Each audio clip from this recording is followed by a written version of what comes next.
So yeah, we would just like to encourage people to come up on stage to share what they're going to do when they go back to work, either later today or tomorrow or on Monday. So hands up for those. Can I expand it a little bit? I'm personally, I would love if you're inspired to share what it is that you want to do, then that's cool. But if you're also inspired to share what a highlight was or what something is that's still unsettled in you that you feel like you would love to see addressed that hasn't been addressed. So rather than shape what we want from you, I'm actually more curious about what your actual true experience is and help us get feedback so that we know what your world is. Does that make sense? And so that could be a highlight. That could be, wow, I really wish this would happen and it didn't, and I'm feeling like I just wanted you to know that. So it could be, I'm really inspired to go out and do X, but I would expand the scope so that we get your truth versus just get one little piece. And we're going to start by example, so you don't have to. Yeah. We're gonna model it, but we want company. So. Oh, we have one company. Who's chosen? Did you? Okay. Yeah, I did. I just the purple-haired lady. And you know I'm here because I'm facing this. Okay. Fear of public speaking. I'm sorry, Jacqueline. Do you want to choose the other three, or is there anybody else now that they know what they're hands doing? Up. I'm gonna choose you, just because you look so nervous. Let's see.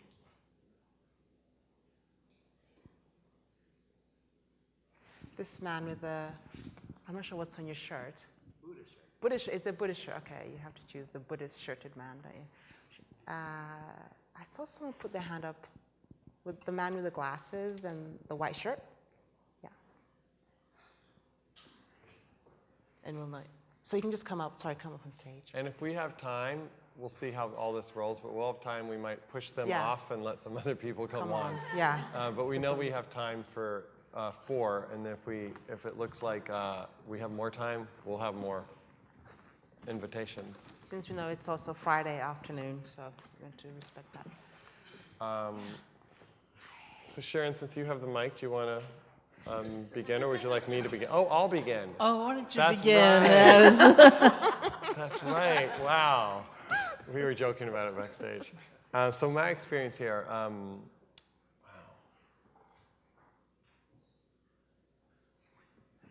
A couple things that come to mind. I think there's highlights and then there's questions. I don't know if you guys, I really enjoyed the parts I played. The 3 interviews I did. Often I'm backstage, so I don't get to watch, and I'm working with speakers and stuff, I don't get to watch every session, but I really enjoyed the interviews that I did, and I really enjoyed the different expressions of personalities. Like Casey was young, had a lot of energy, had a lot of passion, which was just so cool to be around. And then like someone like Eileen is much more thoughtful and quiet, and I love being in an environment that has different expressions of how we can be, so we don't think it's all one way. Something that I'm left with that I feel like is kind of unsettled, which is kind of how do practical elements show up that we can actually bring into our lives and work. And I know that's been addressed somewhat, but I feel like that's still a question that I'm having. And it's like, I would love to give somebody, all right, here's 5 things you can talk to your manager about that can bring in a different quality within your company. So anyways, that's still, I feels like it's kind of unsettled or curious or a question in me. How's that? That was great. Thank you for being my role model.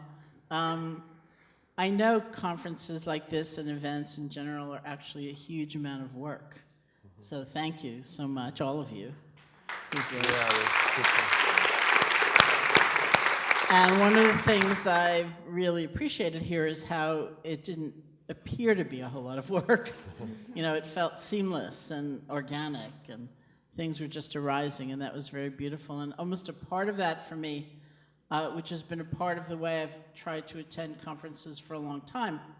Began many years ago. I was at a wonderful conference in San Francisco, just as this has been a wonderful conference, and extraordinary speakers and amazing illuminations. And for me, the big takeaway happened almost accidentally. When I was backstage, I was walking by a group of people, in the center of which was the writer Alice Walker, and I overheard Alice Walker saying, "As I get older, the thing that matters to me more than anything is goodness. It's good-heartedness." And I just walked on.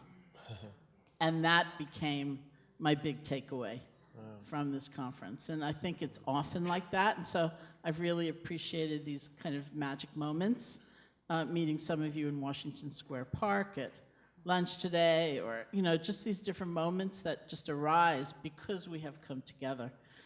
One of which was really great for me, was I shared a cab with Robert yesterday, leaving from the High Line. And on the taxi's little screen, the news, came this statement that the Pope was unhappy because for those people going to see him in Central Park was now demanding tickets. You had to get a ticket in order to view, I think it's just his motorcade going through. So it said the Pope was not happy about the tickets. And I said, well, I understand that. I wouldn't be that happy either. And then Robert from the High Line said, well, I'm thinking about the grass in Central Park. You've got to understand what these events do to the place, and I realized, oh, right.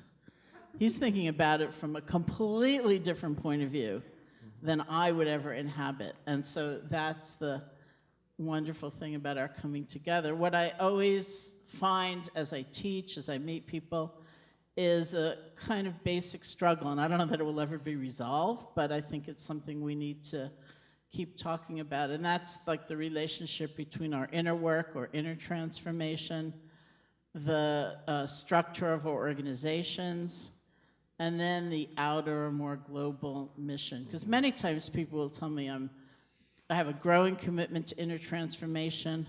I really see how I'd like to change the world, and my organization just sucks. And there's backbiting and there's meanness. Or it may not be that's the weak link. But there's something, and I would love to see an ongoing conversation about that. Yeah, so I'll model.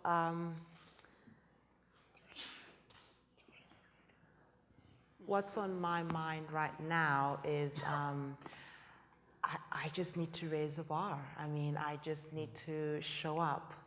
I thought I was showing up after, is it JC, the guy who? Casey.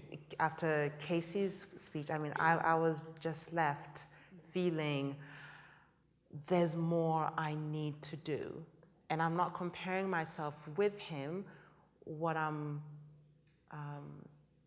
I connected to was just his drive, and I felt that he ignited that voice in me saying, Jacqueline, you're here to do something bigger. Yeah, so that's where I am right now. I'm here to do something bigger. Yeah.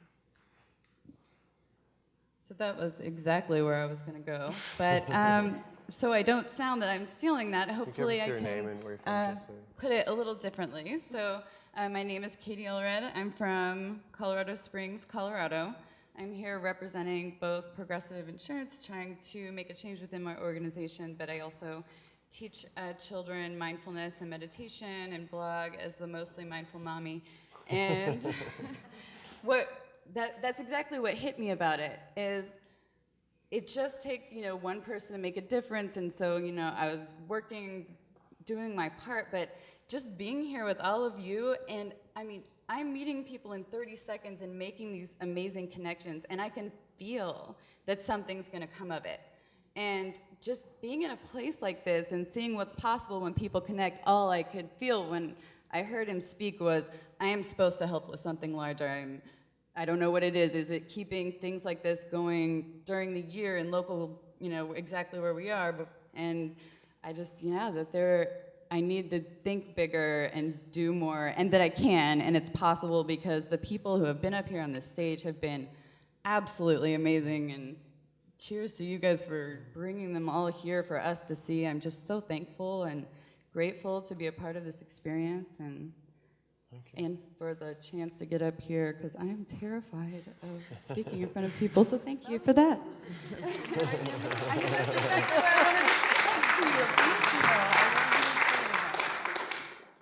Good afternoon. Michael Butakov, first 49 years of my life here in New York City. I encourage you to consider this idea. I came to this conference with 0 expectations. And what that led to was a contrast. Last September, I went to a conference. Michael, can you hold it a little closer? I went to a conference, Harvard Medical School. It was stress and resiliency, which we dealt with a lot. However, a major contrast. This was mostly physicians, and they were there for their mind, which was wonderful. We got an amazing amount of relevant information. But the people that I've talked to and I've sensed here are for your heart. And that's a major, major difference. I've never been associated with a group like this where the people are concerned about other people first, not their careers, not their income, not their position. And that's an amazing aspect. And I say thank you to all of you. Thank you.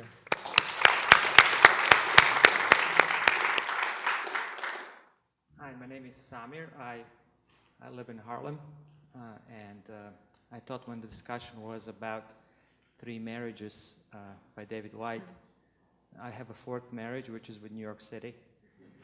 And it's like having a bad girlfriend, you know.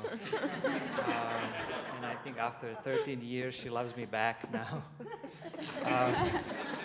So I was so happy about this conference being on the East Coast. I was on 2 conferences before on the West Coast. And so that everybody's coming to our hood, that was great. So what stood out for me is this convergence of a concept that came between Casey Gerald and Rana Das talked about this concept of losing. You know, we in the business world, everything is about achieving, everything is about gaining, everything about potential, everything is about be all you can be, and strength and power. And those words are very, very sort of ruling the conversation. But half of life is losing. There is a credible amount of capacity in people who are capable of not achieving, of business deal not going through, of company not growing. And so how do we converse about this other half of life in the business world? That for me is always a question because people don't want to go there. It's under the carpet, like a dead horse under the carpet, I say.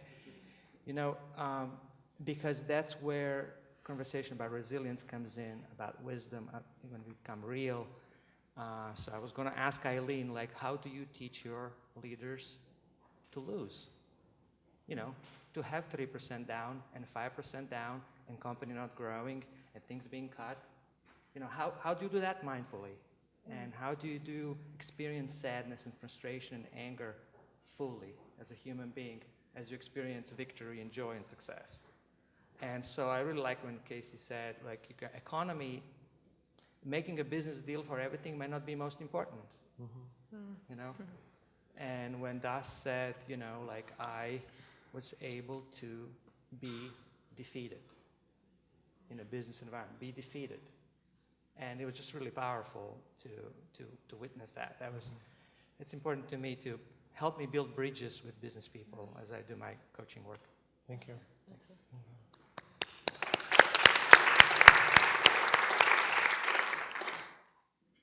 Like you, I'm terrified of public speaking. I think that's why you chose me. My name's Rita Sadvani, and I work at Verizon Wireless. I came here, I was here last year, and there was a quantum change in my life that happened after the conference. So this time, it was a no-brainer. I had to come. And it's my personal story, but there's been a lot that has been going on in my life, and I've always wanted to make a difference, make a purpose.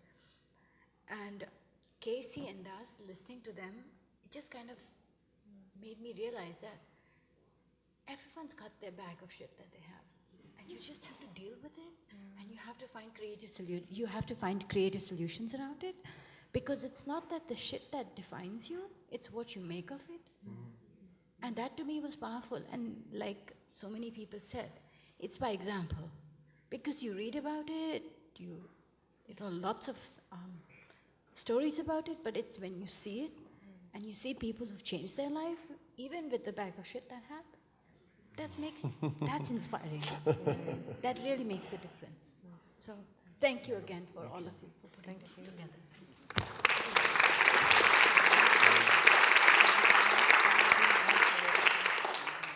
Thank you, thank you guys.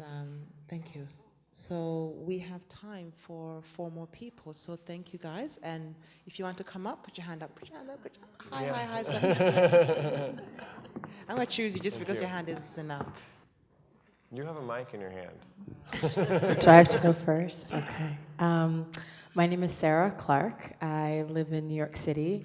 I was in corporate America for a while as a writer for TV, and I quit. I listened to my inner voice who told me to do a yoga teacher training, and I teach now full-time in New York City and internationally. It's completely changed my life. I teach meditation as well. And it's been an honor to be here. What stood out for me as I really teach, and I'm teaching a retreat in Costa Rica about being fearless, was, I don't know who the speaker was, but you can't be courageous without experiencing fear. And for me, there's so many things that I want to do, and there's one thing in particular regarding travel. Travel just lights me up. I feel most connected, most alive, and I really want to take a year off and travel and teach, and it scares the crap out of me because I feel like I'm so plugged in here. My career is blossoming here, and to let go of that and trust that I'll be okay is really scary, but I think you have to practice what you preach, and I want to be an example of showcasing that listening to your intuition is everything. You're always being guided, whether you fall or not. Well, actually, not even that. I feel like you're always caught in some way or another. And even if you do feel like you fall, there's always a rich lesson to be learned from that. So that's my takeaway. And so my challenge now is to say, I might not have, $20,000 in the bank to do a year-long traveling immersion, but I'm gonna do it. And I want people to follow me. And I want to be an example of what fearless living looks like. So that's what I've taken from this. Like, I've got to do this trip. Wow. Thank you. Oh, and when it happens, I'm Sarah Clark Yoga. No H on Sarah, no E on Clark. So feel free to follow me because I've got to do this. And I want to share my love of meditation, yoga with those that don't have access to it around the world. Thank you. We had 2 mics. I don't know how many. Yeah, we have one one mic over there. So.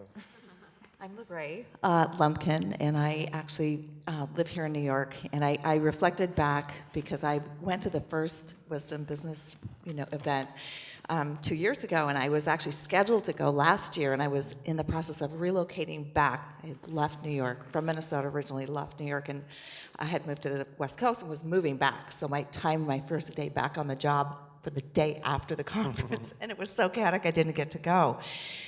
But I had shared with Soren, we ran into each other as I was leaving last night. I left my corporate job. I've been in marketing and advertising for over 30 years, and I was as some people would look, and did look at me. I was at the pinnacle of the advertising business, and I walked out a month ago. And the Wisdom 2.0 event in February, I came back to my office, and I had joined Wisdompreneurs online, and there was an executive meeting where I'm the culture queen, right? So I brought the fun committee, and brought those things to the agency here in New York that didn't have those things. And it's the largest agency in the world. And it's tragic because the attrition rate is almost 50%. It's 46%.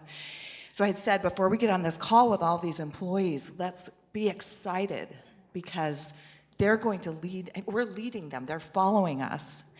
And I had written a note to my boss, who was the CEO, and said I was so grateful for everyone's authenticity. And I wrote it to the entire executive team for everyone showing up and addressing the real problems and the issues that were in the room and on the team. And her comment back to that was the following day, right as we're getting ready to go live with 500 employees, was, that was a really great note that you sent out last night. And, by the time I got to the third paragraph, I was afraid you were going to go spiritual on us. And I literally, within 2 hours later, I took it in stride. 2 hours later, I was sitting in that exact boardroom crying. Literally tears rolling down my face and texting the founder of Wisdompreneurs saying, this is a really brutal re-entry into the agency world, and I need some help. And he said, post it on Wisdompreneurs on Facebook. So I did, and I had an outpouring of people, but I physically wound up getting sick to the point that I was on short-term disability. I had wrist surgery. My life, I was brought to a screeching halt and made the decision and created an org chart in May without me at the I'm not there. And my boss said, well, where are you? And I said, poof, I'm gone. And she said, well, where are you? I said, well, this isn't working, and I don't know, but some other role needs to happen. And I ultimately got away. So that is a bit of just the reality. And I told you I launched mindfulbusiness.guru. So I had, and it's to bring awareness into the advertising world, the marketing community. I don't even know what it looks like, but I just know I have to do it. The one thing that I felt, I have a little granddaughter who's 7, and as I'm looking up at the stage and I'm seeing it's Wisdom 2.0 for business, like Wisdom 2.0 for education, for schools, and you're probably doing something with that, but the teachers can't come probably and sit here or even have the money to come. And so I just throw it out to the universe as something I would love to see happen. Thank you. Thank you. Thank you. Hi. Oh, am I on? Yeah. Hello? Yeah. Hi. I'm quite nervous. My name is Dawn Lorenz, and first off, what I'm taking away is definitely the heart and to lead by example. So I had no expectations coming in here, and leaving, I'm definitely more encouraged to spread the message of mindfulness. How I got into this is that I was in corporate America for 20 years, and got very, very sick because I was one of those people that you had to work 24/7, had to do the best, had to do this, and I ended up suffering from migraines and going to doctors, and like they said on the stage, I was one of those people that wanted to commit suicide.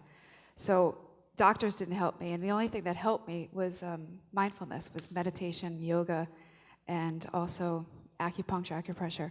So fast forward 5 years, I quit my job. I'm teaching yoga. I'm bringing it into corporations. My company is, it's only a year old, but I'm spreading the message, and I want to help people that were like me who didn't think they had another chance or didn't think they were going to make tomorrow. And I just want them to realize that there are tools that can help you to get through those stressful times. So thank you for having this conference. Thank you. It's funny, I've yet to meet somebody who said, I was a yoga teacher for 20 years, and I came to your conference, and I decided to go into corporate America. One day. Joe. Hi, my name is Joe Burton. I own a company called Will, W-H-I-L. I'm in from San Francisco. I would like to thank you for inspiring me to come up and share my bag of shit. So I grew up in Pittsburgh, and within our home, alcoholism and drug abuse was kind of rampant within our family. And it was a very tough beginning. I lost an older sister to drugs. I lost my twin sister to suicide. She was a heroin addict. My father was unemployed from the age of 45 until he died at 65. And what happened in my life that changed my life was the Boys and Girls Clubs of America, who were embracing mindfulness, and a lot of their clubs got a hold of me when I was 9 years old and really changed the conversation in my life into one of hope and courage and dreams. And I owe everything in my life to them. So fast forward, I've had just tremendous success in my career. I was a COO of a global, $2.5 billion global advertising agency, and have traveled the world, have just had tremendous success. And so much of that I never enjoyed because of what goes on in my head.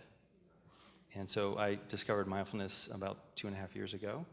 And what's happened for the second time in my life is I've had someone or something change the conversation in my life.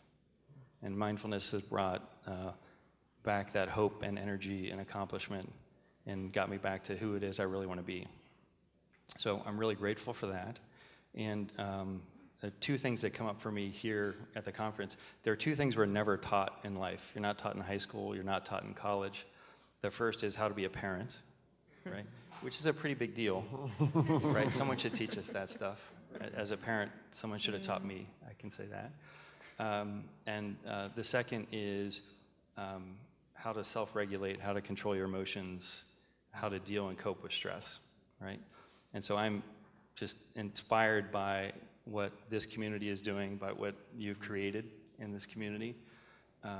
There's so many different people here helping people to discover that and to change the conversation in their lives. And I think that just means a tremendous amount. So thank you.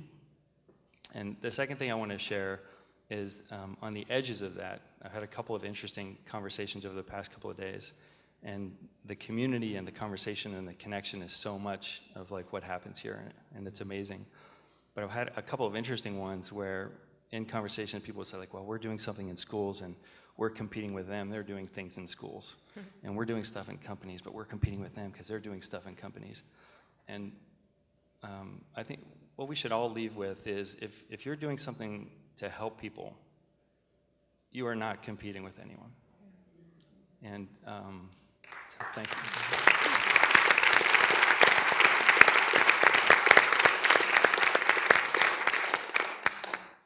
Was that it? Was it? I thought that was a pretty good ending. Yeah, that's great. Okay, I thought there was an and, but that's okay. So actually, that is a great ending. So our timer is amazingly on cue. And so I want to thank, we have an awesome team, Grania, Kat, Katie, I don't know where they are, but we have an awesome Wisdom 2.0 team I want to thank. I want to thank Jamie, who's our MC.